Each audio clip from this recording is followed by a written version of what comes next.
Hi, welcome to Jamie's product reviews. Today I'm going to be reviewing the Masters of the Universe Origins Kobra Khan, Evil Master of Snakes. Yes, when I was a kid and I first started collecting Masters of the Universe toys as a 10-year-old, one of the first figures I got for Christmas was Kobra Khan because I just love that squirting feature where you put water into his torso and you squirt water out of his kisser. Yeah, that was his way of paralyzing his foes with his venomous water or mist or whatever. Yeah, he was powerful. I mean, he was a powerful henchman of Skeletor's. I mean, he didn't mess around. He would spray his poisonous mist to put his foes to sleep. Only difference is in the Filmation cartoon, he would have these sacs that came out the sides of his head that would spray the colorful mist, while the vintage toy he would spray directly out of his mouth. I guess he's supposed to do that with this version as well.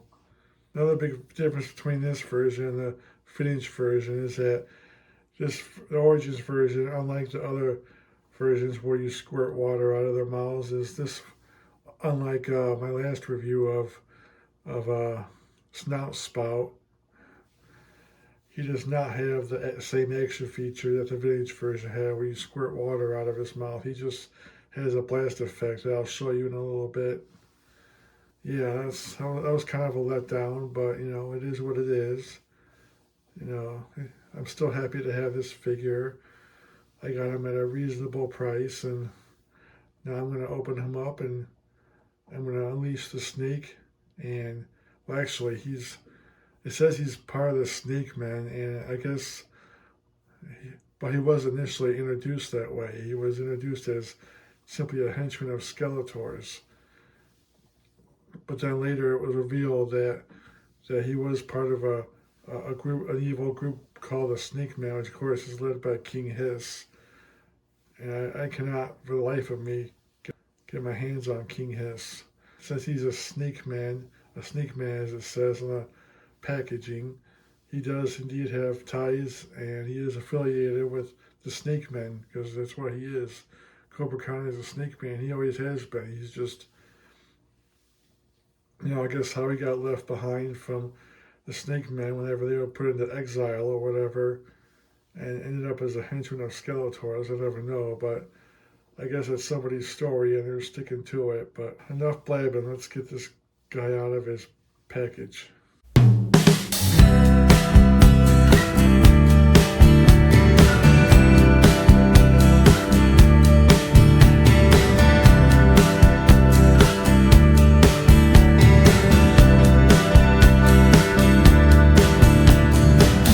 All right, it was actually easier to unpackage this guy because for some reason he wasn't all tied up like other action features usually are, so I didn't even need the scissors this time. But anyway, here he is. Here's Kobra Khan, the first Snake Man to be introduced to the Masters of the Universe world. And he comes with this mini comic, Rise of the Snake Men. And the story features characters from the line that this came from. The other three figures being Boltman of the Sunman or Sunman collection, or Boltman and Radalor of the Snake Men, and Snake Armor He-Man, which was introduced as part of the 2000X line a couple of decades ago. And here's the instructions telling us which parts are removable. Let's talk about Kobra Khan. As I mentioned before, he does not have the squirting action feature, which kind of sucks, but oh well. Let's talk about his articulation. His head moves left to right and up and down on a ball joint. Wow, his arms are very, very stiff. Oh my God. Wow, it's stiff.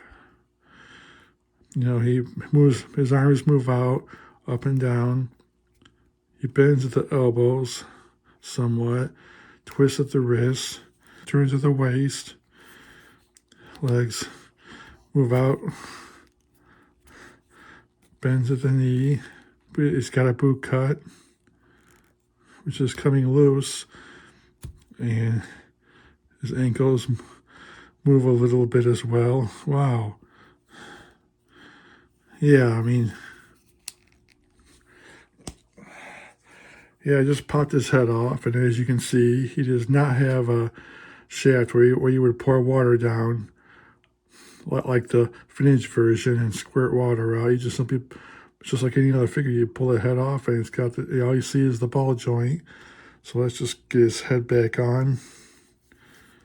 Yeah, get your head on straight, Kobra Khan. Let's talk about his accessories. He comes with his red blaster, and he just simply put it in his right hand, because his right hand is the only one that can hold weapons. And here you can have him holding his blaster. Whenever his venom isn't enough, he's got another means of taking out his enemies. Now let's talk about something that didn't come with the vintage version, and that's this blast effect. It's shaped like a squirting mist. So as you can see, he's got a little hole in his mouth. He just simply squeeze that in there, and now he looks like he's squirting venom out of his kisser. Okay, this is a little, well, it's a little crooked, but oh well, we can work on that. Yeah, take that, He-Man. You're going down, man, Arms. You're mine, Tila. Alright, so that's a review of Kobra Khan from the Masters of the Universe Origins line. And here he is. Here's Battle Armor He-Man trying to fend off one of his poisonous venom attacks. Because even He-Man knows if that venom hits him, it'll hit him hard, and so that's my review, and I'll see you next time. Bye-bye.